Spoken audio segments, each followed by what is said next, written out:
নমস্কার, চলে এসেছি সহজ পাতের আবারও একটা নতুন ভিডিও নিয়ে। পেঁয়াজ কাটার সময় আমাদের অনেকেরই চোখ দিয়ে জল পড়ে, চোখ জ্বালা জ্বালা করে। তার জন্য একটা ছোট্ট সমাধান আছে। এরকম একটা টিস্যু পেপার নিতে হবে।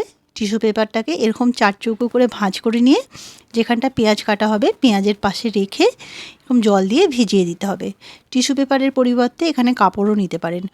এইভাবে টিস্যু পেপারটা ভিজিয়ে রেখে পাশে পেঁয়াজটা কাটা হলে দেখবেন চোখ জ্বালাটাও কম হবে আর চোখ থেকে জলও পড়বে না। তো ছোট্ট একটা টিপস ছিল, আশা করছি কাজে লাগবে। এবার চলে গেলাম আমার দ্বিতীয় টিপসে। ব্রেড ব্যবহার করার পর যখন বাকি ব্রেডগুলো থাকে তখন প্যাকেটটা রাখার জন্য হাতের কাছে হয়তো কোনো রাবার ব্যান্ড থাকলো না। তখন কি করতে হবে? খুব ছোট্ট একটা কাজ কি করতে হবে, ব্রেডের প্যাকেটটা এইভাবে গোল করে ঘুরিয়ে নিতে হবে।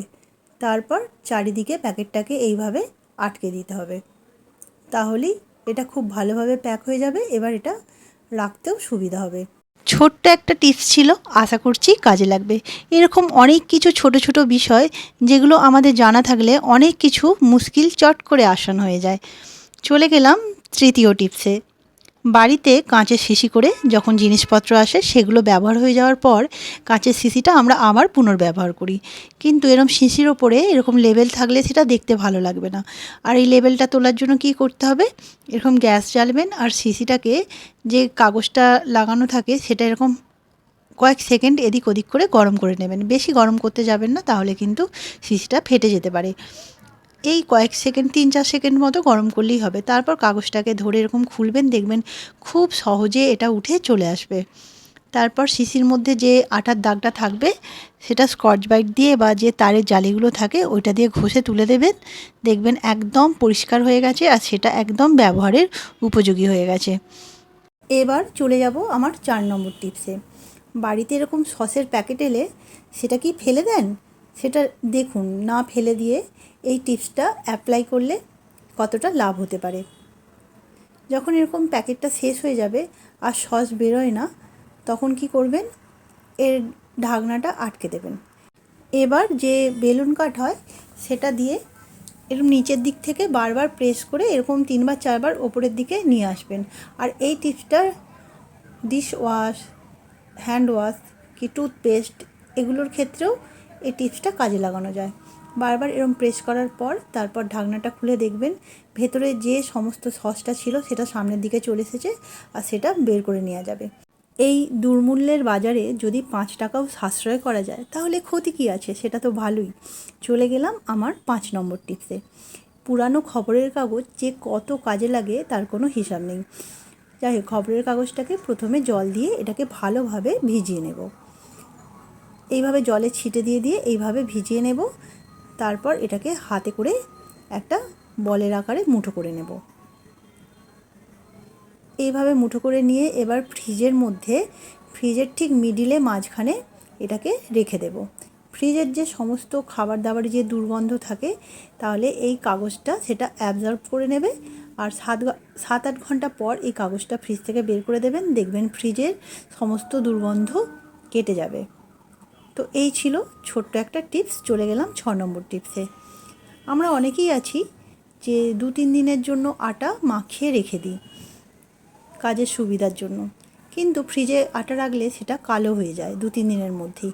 তখন কি করবেন, কয়েক ড্রপ এর উপরে তেল দিয়ে দেবেন। তেল দিয়ে ভালোভাবে এরকম আটাটার উপরে এইভাবে মাখিয়ে নিতে হবে। তারপর একটা এয়ারটাইট কন্টেনারের ঢাকনাটা আটকে ফ্রিজের মধ্যে রাখবেন, দেখবেন 3-4 দিন পর্যন্ত আটাটা ভালো থাকবে, কালো হবে না। চলে গেলাম 7 নম্বর টিপসে। এই টিপসটা খুবই ইন্টারেস্টিং।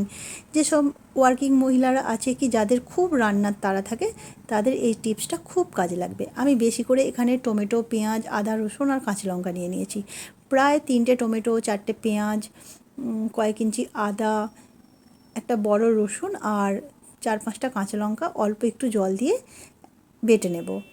এবার কড়াইয়ের মধ্যে আমি বেশ কিছুটা তেল দিয়ে দেবো। তেলটা একটু বেশিই দিতে হবে। এবার যে পেস্টটা করেছিলাম ওটা দিয়ে 3-4 মিনিট মতো হাই ফ্লেমে ভালো করে এটাকে কষিয়ে নেব। তারপর এর মধ্যে দিয়ে দিচ্ছি লঙ্কা গুঁড়ো, নুন, ধনের গুঁড়ো, হলুদ গুঁড়ো। এবার দিয়ে আবার 2-3 মিনিট মতো ভালো করে কষিয়ে নিতে হবে, যে বেসিক মশলাগুলো থাকে সেগুলোই। এবার ভালোভাবে কষিয়ে নিয়ে এবার সামান্য একটু চিনি দেবো এর মধ্যে। চিনি দিয়ে গ্যাসের ফ্লেমটা লো করে দিয়ে এটা 2 মিনিটের জন্য ঢেকে হতে দেব। তারপর যখন এরকম তেল ছেড়ে দেবে গ্যাসের ফ্লেমটা অফ করে দেব, দিয়ে এই মশলাটাকে ঠান্ডা করে নেব। তারপর একটা এয়ারটাইট কন্টেনারের মধ্যে এটা 1 সপ্তাহ ফ্রিজের মধ্যে স্টোর করে রাখা যাবে। আর যখন কোনো গ্রেভি দেওয়া যেসব রান্নাগুলো মানে আমাদের হয়, তখন এই মশলাটা ব্যবহার করলে চট করে রান্নাটাও হয়ে যাবে, মশলা কষার ঝামেলা ছাড়াই। তারপর যখন যে রান্নাটা করবেন তখন সেই মশলাটা দিলেই সেই রান্নাটা রেডি হয়ে যাবে। যেমন গরম মশলা দেওয়া দরকার আছে, একটু গরম মশলা দিয়ে দেবেন। কি চিকেন কারি করছেন তাতে চিকেন মশলা অ্যাড করে দিলেই হয়ে যাবে। কি পাওভাজি করছেন তাতে পাওভাজি মশলা দিলেই হয়ে যাবে। তো এরকম ছোট্ট ছোট্ট টিপস ছিল। আপনাদের কেমন লাগলো কমেন্ট করে জানাবেন। যারা জানেন তারা তো জানেনই, কিন্তু যারা নতুন তাদের হয়তো কাজে লাগবে। আমার একটা টিপসও যদি কারো একটুও কাজে লাগে আমার খুবই ভালো লাগবে। সবাই এই গরমে খুব ভালো থাকবেন, নিজেদের খেয়াল রাখবেন। এখনকার মতো আসি, টাটা।